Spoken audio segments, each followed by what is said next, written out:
Welcome to Ignite the Spark Within, a podcast designed to do just that, ignite your spark within you. I'm your host, Sarah Malone, owner of Spark Fitness and Lifestyle Coaching and voted Yahoo Finance's top 10 female coaches to follow in 2021. I believe everyone has a fire inside them, a powerful purpose, a story waiting to be told, and everyone can uncover and unleash this power. Every day you have the choice to either let your experiences shape you or take control and use your experiences to shape the world around you. You were made to experience happiness, freedom, joy, purpose, love, passion, and abundance. Disrupt the status quo, think for yourself, and join forces with those around you doing the same. Join me for thought-provoking conversations along with the strategies needed in order to help you ignite your spark within.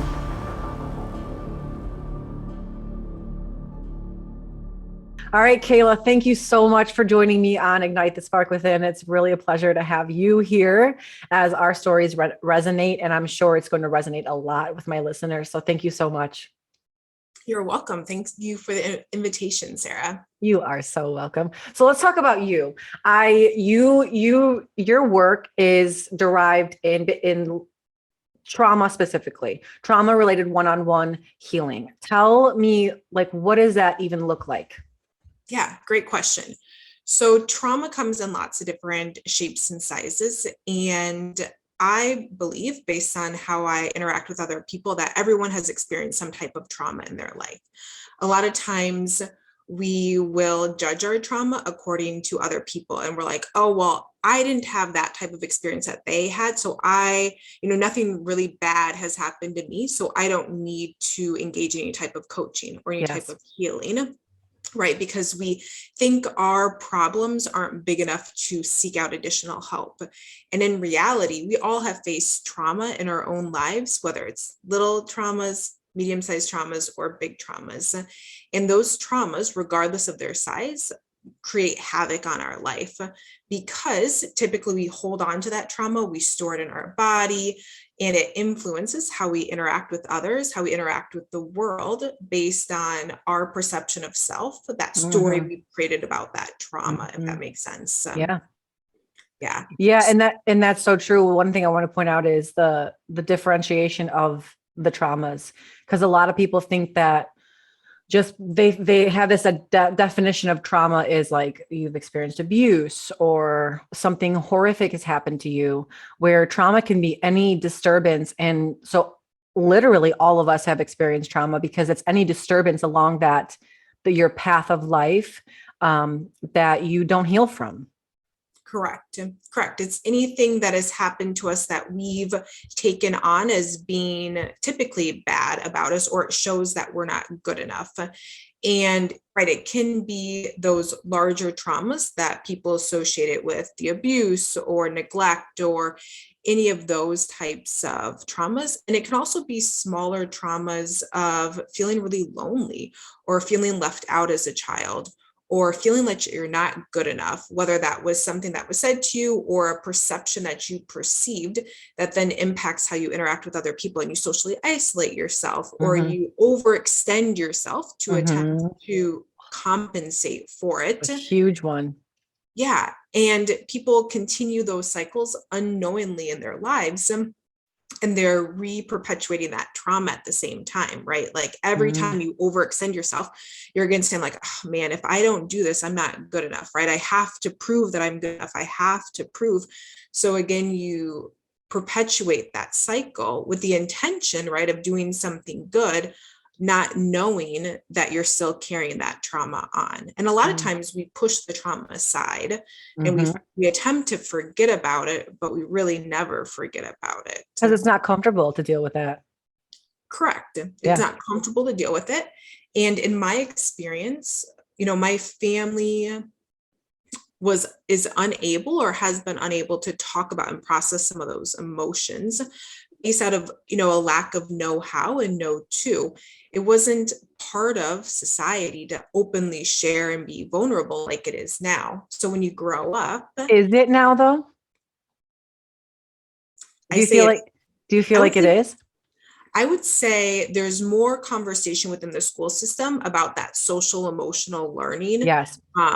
And that's starting to bridge the gap to people being more open about it. People love Brene Brown and they love Mel Robbins and they love some of these individuals that are open and sharing, that it's starting to break open the necessity or the ability for people to even engage in the conversation. Yeah. I can see that. I think we've at least gotten to the point of recognition of the importance of vulnerability.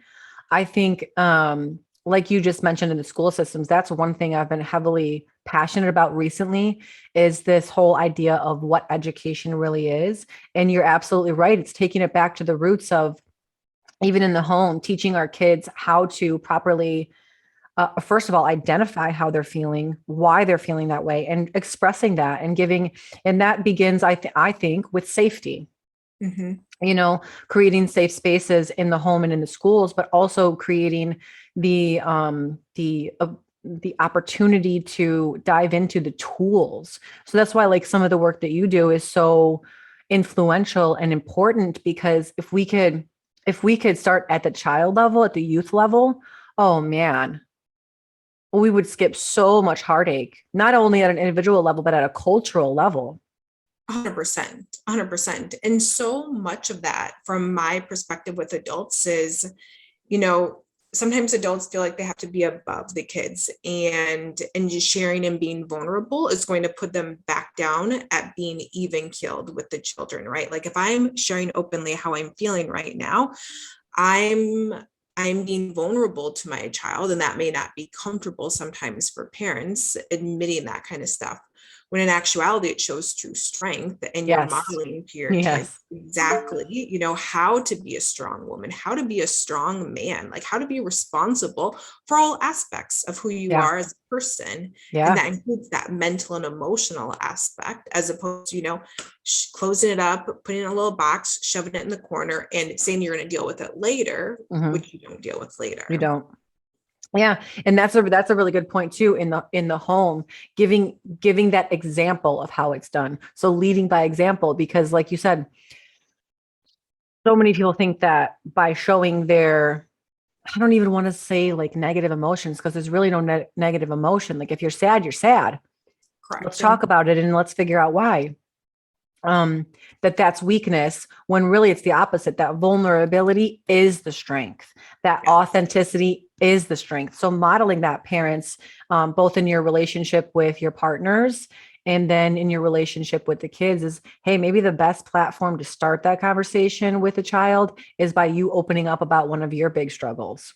And they're like, really, mommy? Like, you had that? I thought you were a superhero. You're like, I am a superhero. Okay. So let's talk about your story. What led you to this work in the first place? So I arrived here working with story work and language based on my own past experience, which is specifically about the inability for me to communicate with myself, is really what it came with down yourself. Mm-hmm. Oh, fascinating. Because I had all these stories as about like what type of person I was or what type of person I should be. And I listened to what society said or what I felt as if I should be doing. And, I started living my life, and I was a teacher and I taught yoga, and it looked as if I had it all figured out, right? When in reality, I was really unhappy with myself, because I wasn't listening to the voice in my head that was saying, you're overextending yourself. You're giving yourself away all the time because you think that's what you're supposed to do. You're so busy because you don't want to stop and deal with your actual emotions and feelings. Yeah. All of those things. Oh, I'm sure there's plenty of people listening, myself included, who can relate to that. Yeah. And what it really came down to was I couldn't sit with my emotions. I couldn't sit with my feelings because I had been told in a past relationship and by people that knew nothing better. They were all doing the best that they knew. Yes, how. Sure. That, it's important to be even keeled. It's important to, like, don't wear your emotions on your sleeve, just keep them, set them aside. Right. And that's great until it's not great anymore. and I cracked. And the way that I cracked was I pushed myself physically. I was teaching boot camp. I was teaching yoga. I was working out in a friend's gym. I also decided I was going to run a half marathon. So I was doing all these physical activities. And in the past, I had a poor relationship with food because I was fasting consistently. So I did that for a little bit of time. Then I was working out too much. And a couple months later, I fractured my hip mid half marathon. And I was forced to stop. I couldn't overextend myself. I couldn't drive myself anywhere. I was stuck at my house. I couldn't go to the gym and work out. I couldn't do any of the things that I had fallen onto in the past to keep that voice quiet. It was suddenly like right in front of my face. You got it. All the time. And I had to deal with it. And that's how I came here, was by dealing with those emotions. And dealing is the wrong word, like better communicating with myself, to then understand who I really was and what I Well, it's really almost like, wanted to do. rather than dealing, it was almost like facing it for the first 100%. time. Yeah. Yeah. In society, we'll say like, oh, I dealt with it, right? And it's Right. like, well, that's one way to phrase it. And it's another way, you face it, you communicate with yourself better, any of those things. Yeah. Well, you're telling your story and it sounds kind of familiar. And what I'm relating that to is this forced shutdown. It kind of reminds me of what we've experienced with coronavirus. When the pandemic hit and it forced us all to shut down, I think what that did for so many of us, myself included, thank God for this, what a huge gift this coronavirus has been. And one of the biggest opportunities for so many people to start finally doing this work. Because you get laid off or, at least take time off, you're at home, you get shut down, you get quarantined, and you're like, okay, like this is what I have. Like you're forced to face yourself in the mirror, both at an individual level, but like also here's how my life is set up. And now you have the opportunity to ask yourself some really important questions. Like, do I like this? Is this how I want to spend the rest of my life? Is this what I'm supposed to be doing? What is holding me back? All the questions that I'm sure you're going to dive into with us. Yeah. But it's kind of like one big, massive trauma work session. It is. And it's a great opportunity, like you said, because most of us are living our life on autopilot, right? Like we do the same things every single day, we have patterns, we have certain procedures that we're so accustomed to doing because it's just what we do. And it's what we've been told to do. Exactly. It's what we've been told to do. And because of that, we don't stop and think and ask ourselves, like, do I really like, waking up at this certain time? Do I really like going to this job? Do I really enjoy this gym, or am I just going to this gym because that's where I've gone the last 5 years? Yeah. Is there another place that would better suit my needs now? Right? Is this really what I want to be doing on the weekends? We become so habitual, and it's great to some extent. Habits are great, and some habits no longer serve us. Yes. And you need to take inventory of that, and you need to make those adjustments when necessary. Beautiful. Because habits are great, but structured and restricted habits are not great. So that's encouraging though, because if you're saying that those are all habits, and I agree with you, habits of thinking too, if they're habits, we've created them, which means we can change them too. So you get injured and put out when you were trying to do all these things. What happens in that place where you're like, now what? How did you, where did you seek? Yeah. When I vividly remember laying on the hospital bed, and my thought was, this is exactly where I'm supposed to be. Like, really? You knew that instantly? I did. I knew it instantly because oh my gosh, you know what that tells me, Kayla? That you were not happy doing what you were doing. No. It's almost like that response, that reaction almost sounds like gratitude.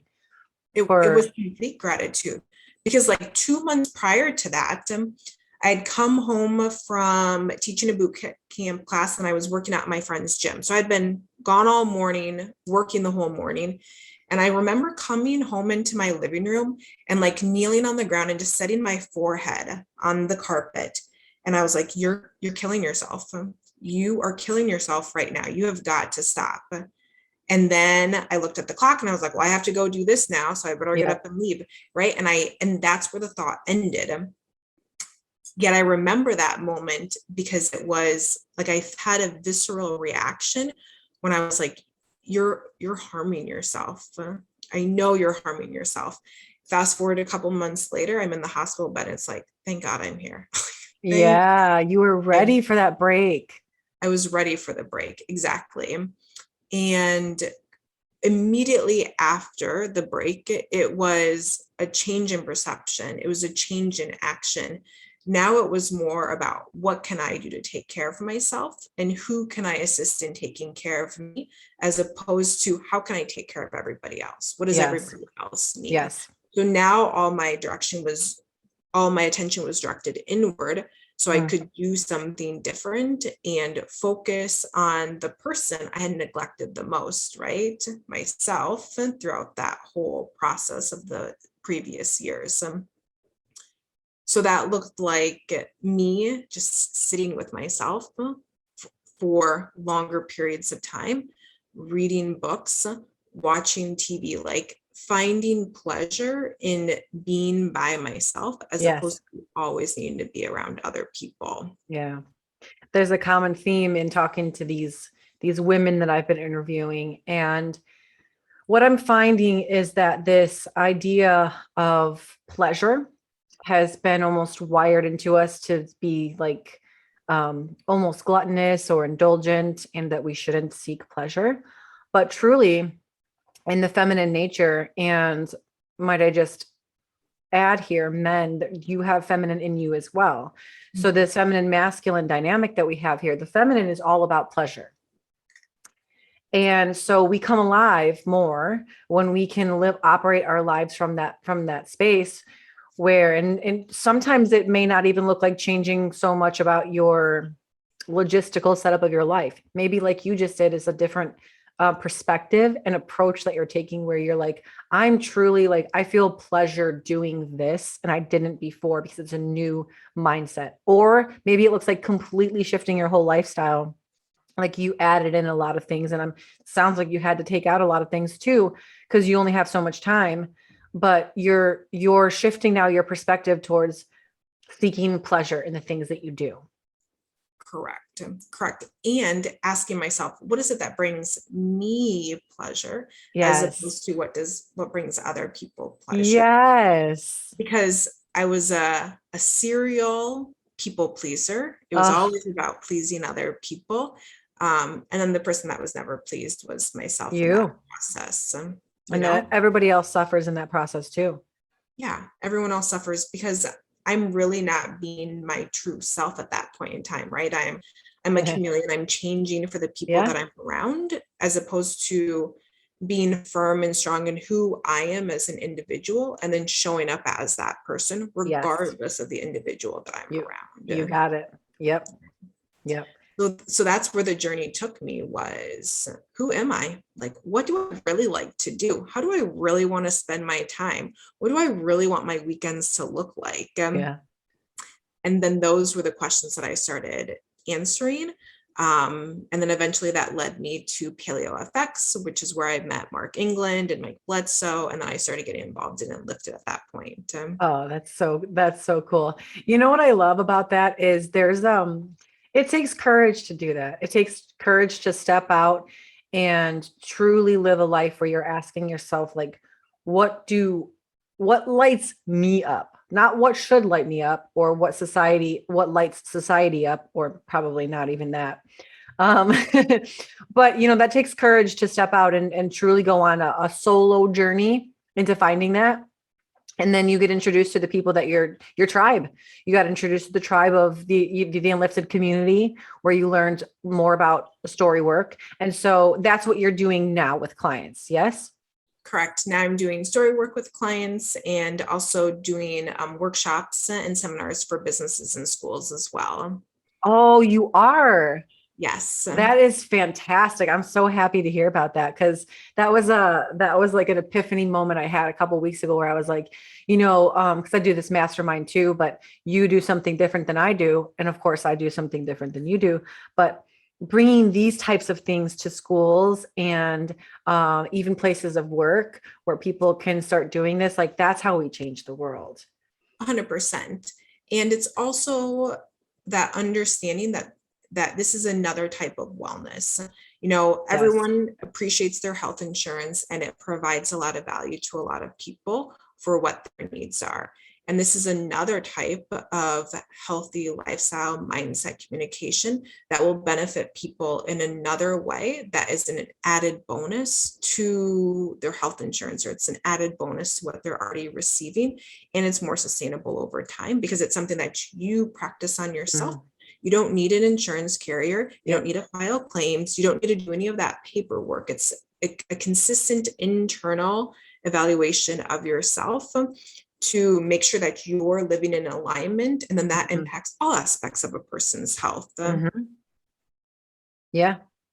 Okay, so when you're working with a client, what are some of the most common they come into you, what are their most common barriers or sticking points that you see, A lot of or individuals, themes of them? yeah, a lot of themes that people have are based off of incidences that happened in their childhood or that have happened in relationship with other people. And that goes back to any size of trauma. It could be a small comment that was made by a parent that the child believed. It could be a very volatile situation that the child was part of that they have disassociated from as they've gotten older, yet it's replaying in other relationships in their life. And they don't really know why that's happening because they're unable to make that connection to what happened to them previously. It could be something that happened more recently in their life. Something with, it's usually relationship based, and that relationship can be with other people and it can also be with ourselves. Mm-hmm. And a lot of times, in my experience, people know what they need. Mm-hmm. Sometimes they're unable to identify how to arrive there, and they need another set of eyes. They need another person asking questions because so often we're so stuck in it, right? Like I was Yes. so Yeah. stuck in all Yeah. of the You're too helping other close. people. Yeah, it's so close and it feels so personal. And also, we've identified as that's the person I am. Like, that's just what happens to me, or that's just how things go for me. Yeah. We take it on as our identity, as opposed to Oh, saying, that's one aspect of your identity, right? That you've perpetuated, that you've maintained because that's what you've known to do. And that's okay. And there's this other aspect of your identity that you want to do more of. You can shift from one to the other. It doesn't make you bad. It doesn't mean that there's anything wrong with you. And there's ways that we can do that to bring you more in harmony with yourself. yeah. That's Yeah, oh yeah, 100%. I mean, it all starts with identity. It's how you see yourself, and then what you continue to reiterate to yourself. correct. We've all seen it. Like you have the overweight person come in and they're like, oh, I'm just big boned, or oh, I'll just never lose weight, or obesity runs in my family, things of this nature. And that's putting handcuffs on that identity. It's never going to break free. So how do you shift this with them? So the most important way to shift it is to go back to those initial moments, those initial times when those identities were planted. All right, Or let me pause you there. Let me ask you this question. okay. Have you ever had an instance or a situation where let's see, because sometimes, taking it way back to like a childhood thing can do more harm than good. Do you ever find yourself like with a client where it's so much stacking up to that point that you need to maybe just go to like the most recent trauma instead Oh, of going, yeah.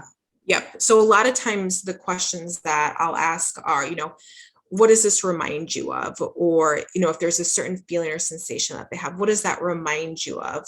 Anything that happened recently or in the past? You always open the door to the past if they're able to walk that direction.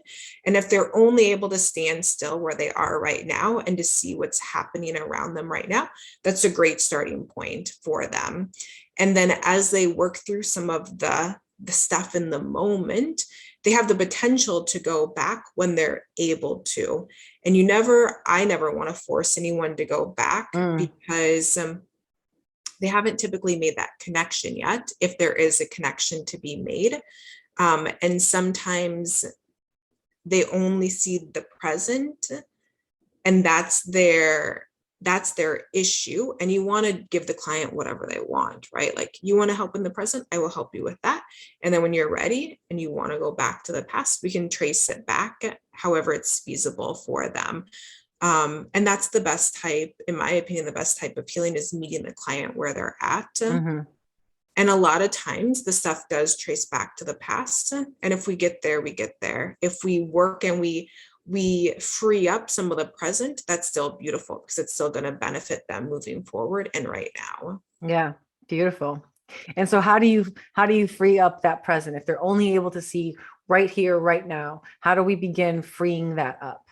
Yeah. A lot of it is identifying the specific instances, identifying the specific moments when that's happened, and writing down exactly what happened, and also identifying the emotions that are associated with it.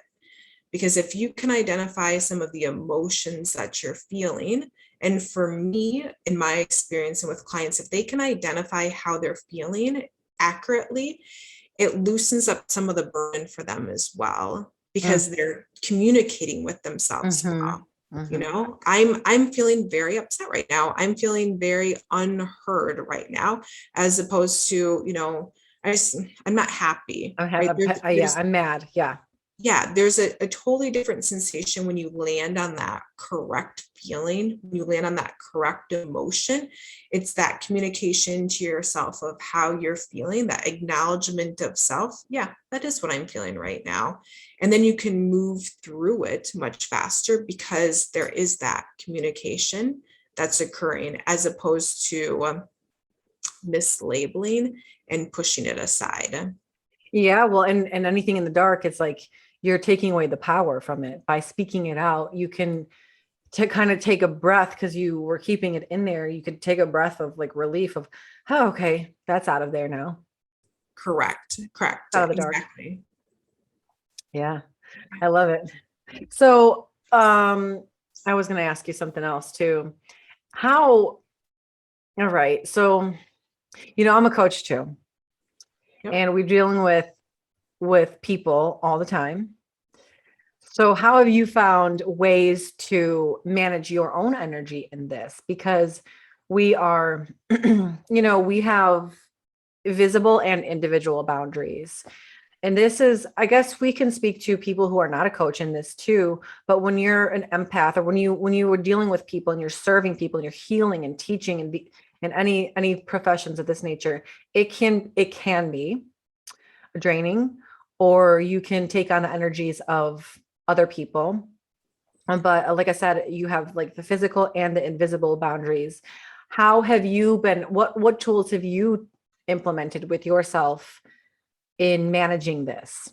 Yeah. The most important for me is breathing well when I'm in a session with someone else. So when I'm talking with someone else, I want to make sure that I'm speaking at a slower volume, or a slower speed as I am right now.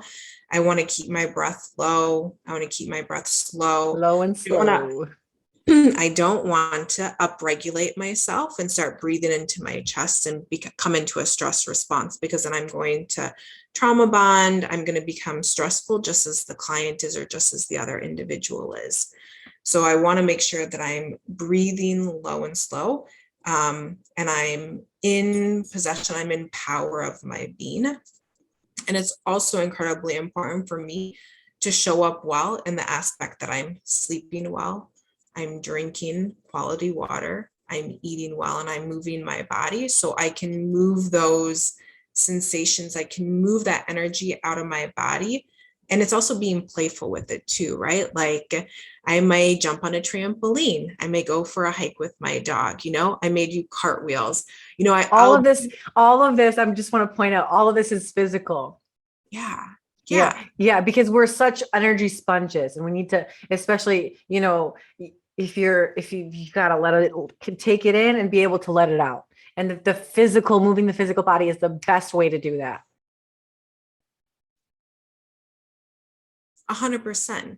Yes. And it also brings for me a lightness to it as well, a playfulness, which is important for me, for my soul. Like I know that for myself, being playful is important.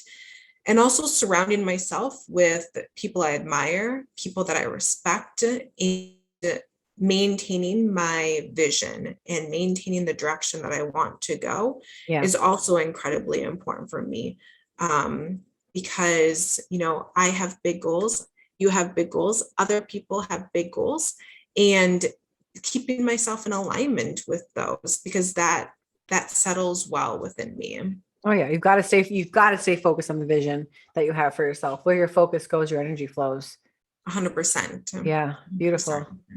So now you do this work with schools. So what would be the difference in working in workshops or with you on one-on-one? Do you take us through the same process?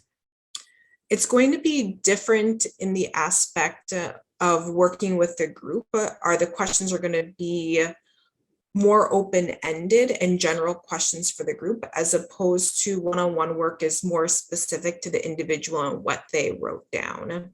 So the individual has more onus, has more responsibility to some extent in the workshop settings, because they're interpreting what is being said in light of what they wrote down. That makes sense. As opposed to in a one-on-one session, like very much directed at exactly what the client wants, what the client needs, what their requests are. And we get there much faster. Sure. When you're doing the one-on-one sessions. And for the group work is great for people that are curious. They want to dip their toes in it. They want to have a better understanding of what this potentially looks like, and they can be playful with it. You can engage, you can have fun, you can make huge gains at the same time, and you play according to your level always, whether it's in a one-on-one session or a group session, you play according to your level, what's comfortable for you.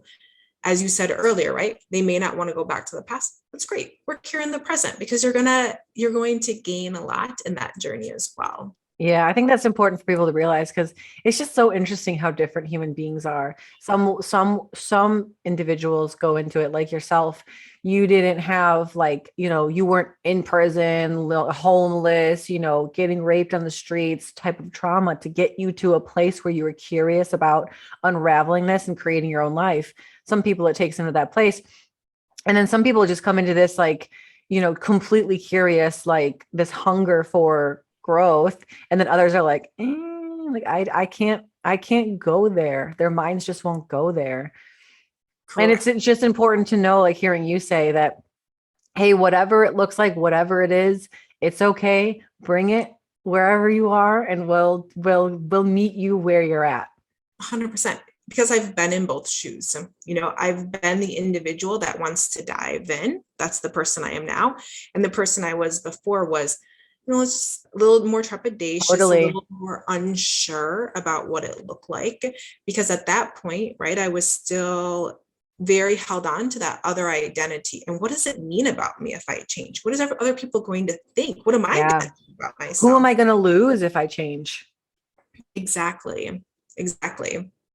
And both are great, and you'll ping pong between one to the next based on where you're at. And it's so fascinating to me, Kayla, what breaks people out of that cycle? Because it's so like we just said, it's so different for everybody. Like for me, my big final cataclysmic moment is there was a building process, and mine was through a divorce.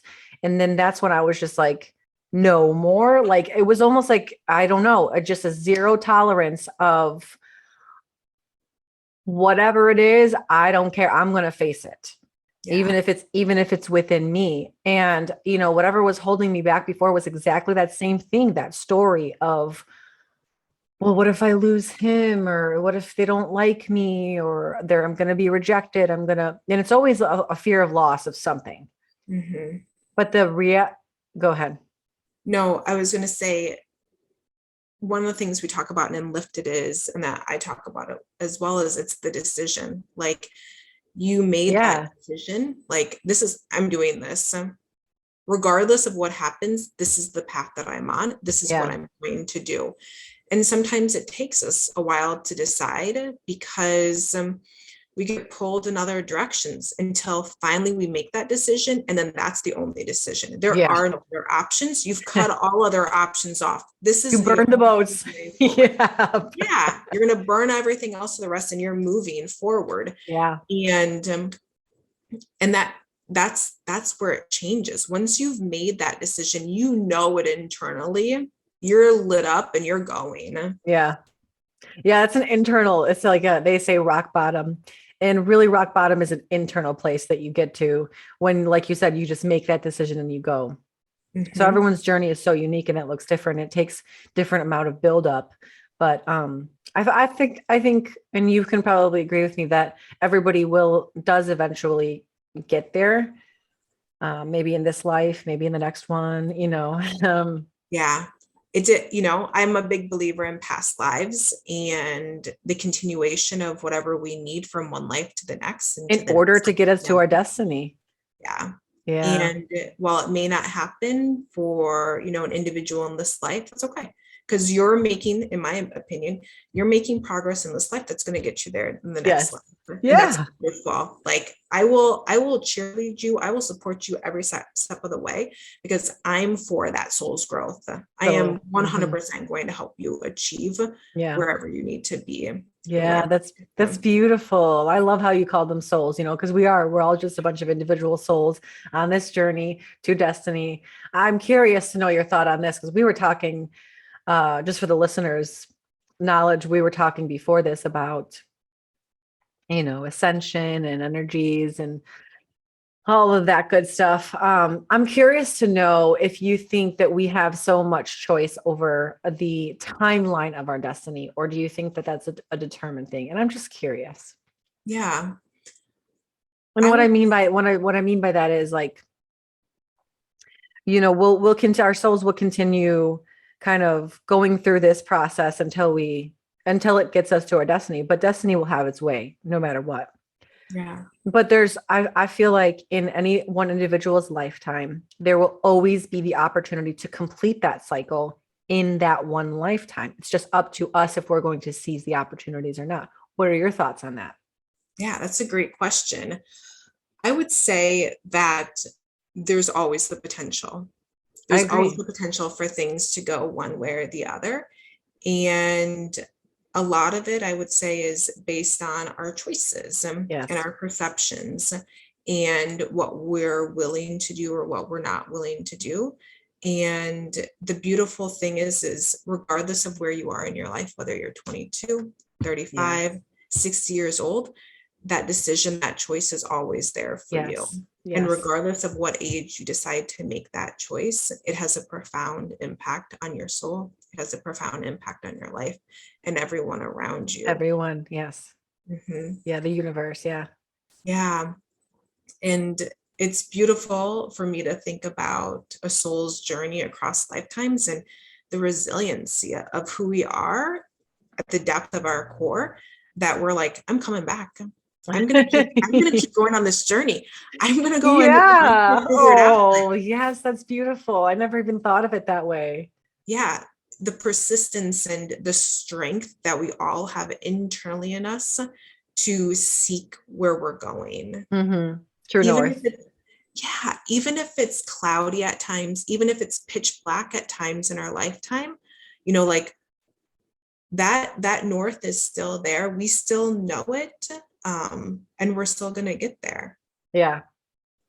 I love that resilience. That's so true. That's the human nature, isn't it? Yeah, it is. And it also, for me, it provides a beautiful understanding of the human spirit when you're working with people, because it's that understanding that they're in their own journeys, their souls on their own paths. And whatever growth we can make together is beautiful. That's beautiful, because that to me represents a letting go. And this theme came up this weekend for me through a meditation as I just kept hearing, it's not that I was hearing voices. I'm not like crazy, but well, I am kind of crazy, but some might beg to differ.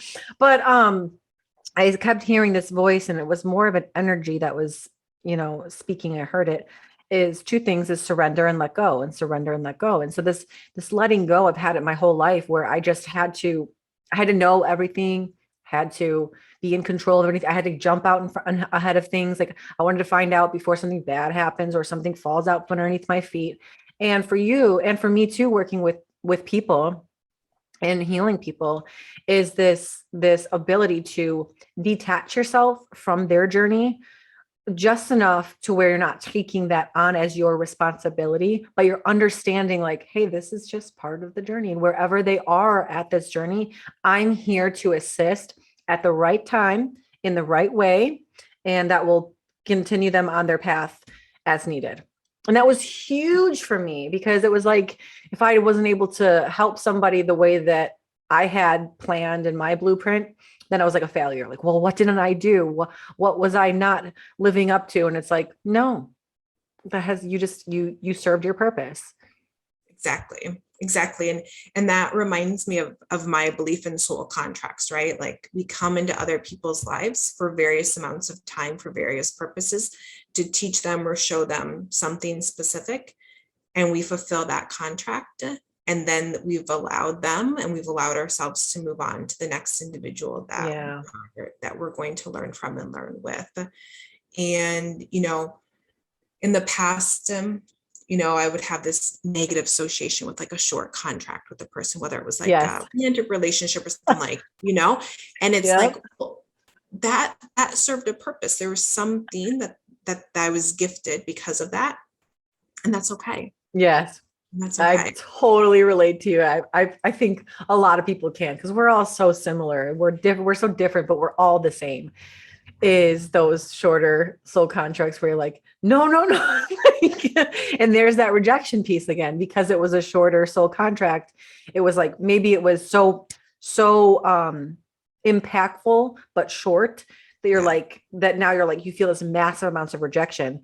And to me, that's a huge purpose, because it's going to now send, because it was such a massive pain, it's going to send you on this massive search for the meaning, or like, what did that stir up in you? It highlights your traumas, kind of. It does. And what needs healing. Correct. And it gives you an opportunity to do something different in the future. Yeah. And I heard this great quote the other day, which was, when you feel those emotions, we only need to feel them for a short amount of time. Yes. And then we can learn from them. It's us who maintains those emotions for hours. Yeah. We allow them to linger for days, right? And it's like, you only needed to feel it for a short amount of time. If you maintain it, that's your choice. Yes. Rather take the lesson and move forward with it. Oh, I love that. That sounds like Dr. Joe Dispenza talking. It does. I love his work so much. He's so brilliant.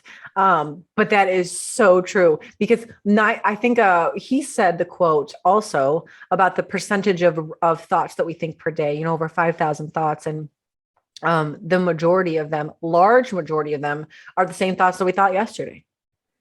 And then we're going to think them again tomorrow. And it's like, we're just cycling in the past, which creates those emotions, which we know emotions, kind of dictates our states and our focus. And that's going to dictate our actions. And now our actions are going to dictate our life and our personality. And then we're going to have all this proof to match up to those original emotions and just stay in depression or stay in whatever, you name it, state.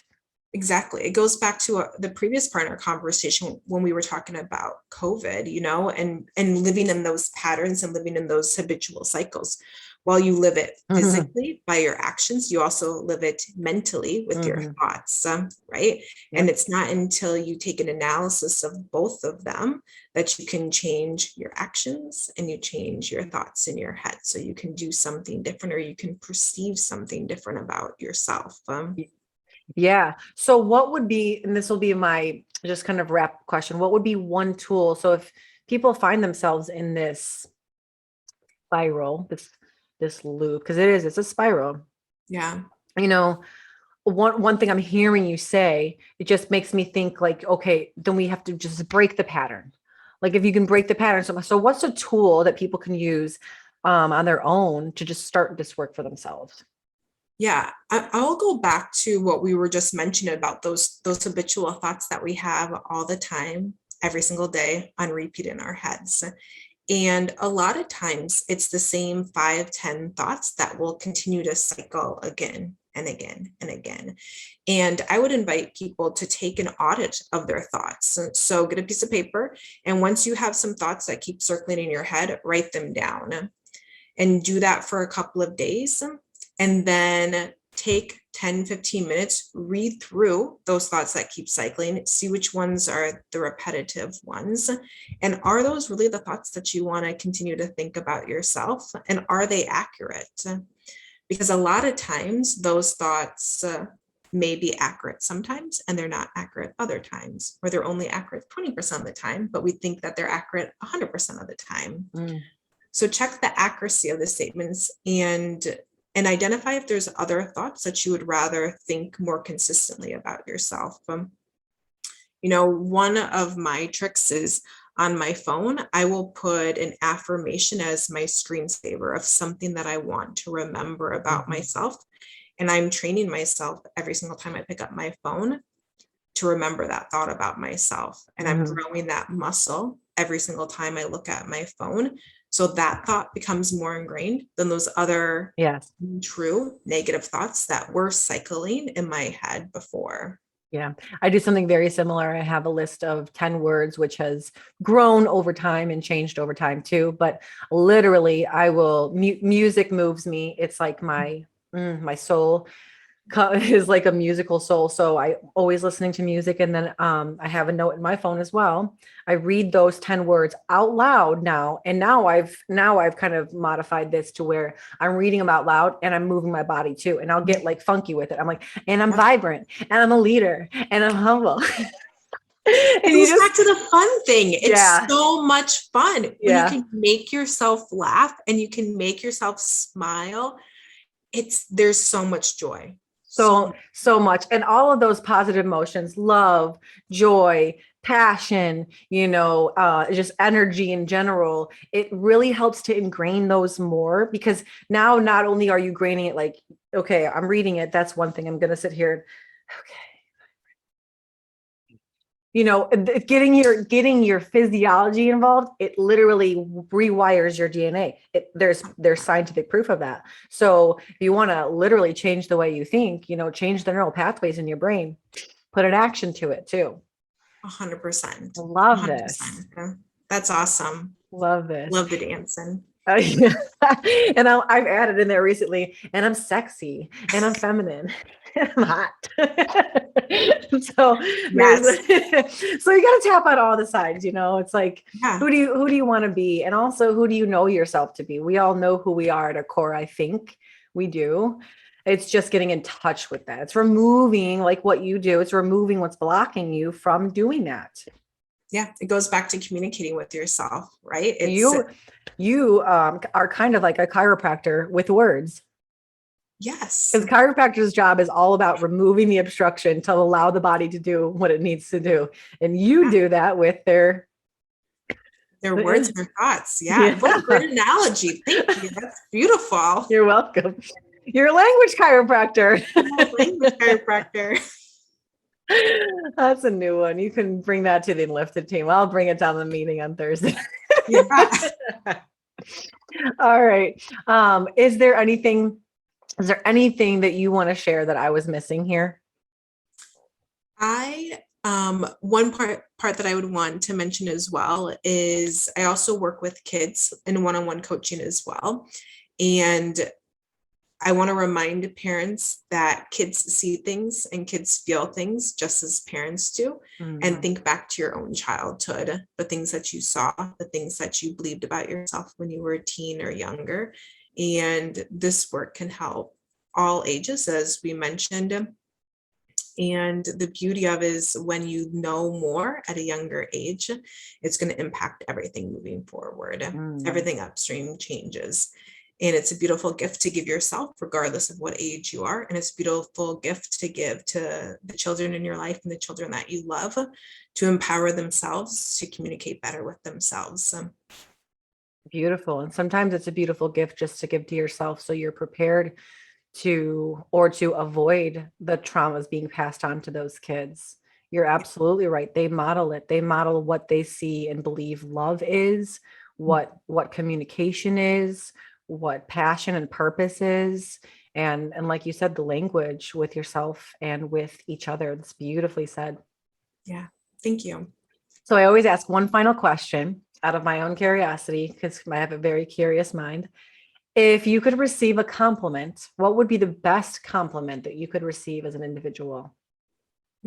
Best compliment.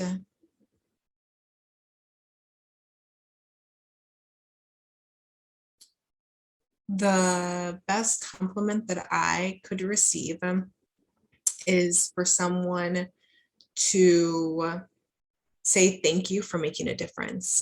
Thank you for shining your light bright. Thank you for being true to who you are. And thank you for showing up authentically. Oh, beautiful.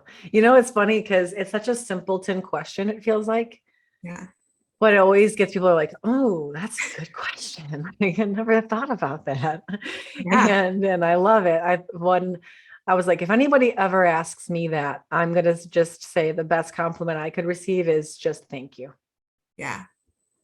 Like that pretty much sums up my entire purpose on this planet. Yeah. Yeah. Simple, poignant, and very heartfelt. Very heartfelt. Yeah, very much so. Very Yeah. much. Kayla, thank you so much. Thank you, for the work that you do. Like you are part of changing this world, especially at such a time like this where we need people like you. So I'm grateful for the work that you're doing in this world and just teaching me a little bit more about it too. And I'm excited to get to know you and get involved with you even more outside of here with the Enlifted group. So I'm beyond excited. So thank you so much for coming on my show today. You are very welcome. Thank you for the invitation and welcome to the Enlifted family. And if people want to find you, because I know they're going to after this episode, where can we find you? Website, social media, anywhere? Perfect. So best place to reach me is on Instagram. It's at Our Stories in Motion. So at Our Stories in Motion.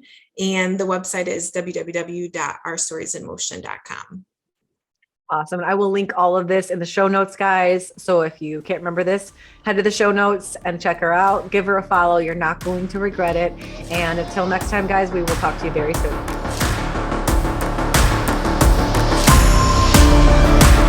Thank you so much for listening to this episode of Ignite the Spark Within. If this podcast brought you value or you think it would bring someone else value, please hit that share button. My mission is to reach and help as many people as I possibly can. And you just never know who could use that one good piece of information. And hey, if you have any topics, discussion questions, or ideas for future episodes, you can reach me directly at sarah@sparkflc.com and just write podcast in the subject line. And if you haven't already, please rate the podcast on your favorite podcast channel. This helps bring awareness to the show. And don't forget to subscribe and turn on notifications so you're alerted for all future episodes. Please go ahead and follow me on Facebook and Instagram. And if you're interested in pursuing coaching for yourself, you can visit sparkflc.com for more information.